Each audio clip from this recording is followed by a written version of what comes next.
Hello all. So இந்த hashtag get out Stalin 1 மில்லியனை தாண்டி trend ஆகுது. அந்த சந்தோஷத்தை பகிர்ந்துக்கிறதுக்கு வேண்டி நம்ம பசங்க எல்லாம் டீம் கூட எல்லாம் சேர்ந்து நம்ம செலிப்ரேட் பண்ணுவோம். தலைவர் அண்ணாமலை அவர்கள் சொன்ன மாதிரி 1 மில்லியன் தாண்டதெல்லாம் எங்களுக்கு வந்து கேக் வாக்குங்க. அதனால தான் கேக் வச்சு செலிப்ரேட் பண்ணிட்டு இருக்கோம்.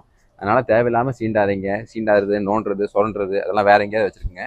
இந்த மாதிரி தேசியவாதிகள்கிட்ட வச்சிங்கன்னா அடி பலமாக இருக்கும். கெட் அவுட் ஸ்டாலின்னு போட்டு 1 மில்லியனை தாண்டி போயிட்டு இருக்கு 5-6 மணி நேரத்தில். அதனால பார்த்துக்குங்க.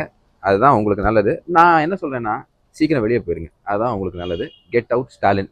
Let us celebrate this guys. Great job. Great job.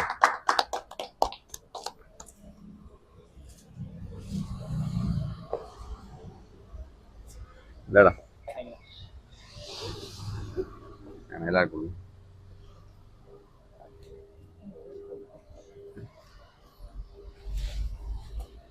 கொடுக்கணும். இதுல முக்கியமான விஷயம் என்னன்னா, ஆதரவு அளித்த எல்லா சங்கிகளுக்கும் அவனை மாதிரி 200 ரூபாய்க்கு காசு வாங்கி ட்வீட் போடக்கூடிய ஆட்கள் நம்ம கிடையாது. உணர்வால ஐடி விங்கை தாண்டி வெளியே இருக்கக்கூடிய எக்கோசிஸ்டமாக இருந்தாலும் சரி, மற்றவங்களும் சரி, முடிவெடுத்துட்டா இவனைலாம் துவம்சம் பண்ணலாம் அப்படிங்கிறதுக்கு சிறந்த உதாரணம் இது. ஸோ இது எல்லா சங்கிகளுக்கும் டெடிகேட்டட். ஒரு நாள் எல்லாம் ஒன்றா செலிப்ரேட் பண்ணுவோம். ஜெயஹிந்த்.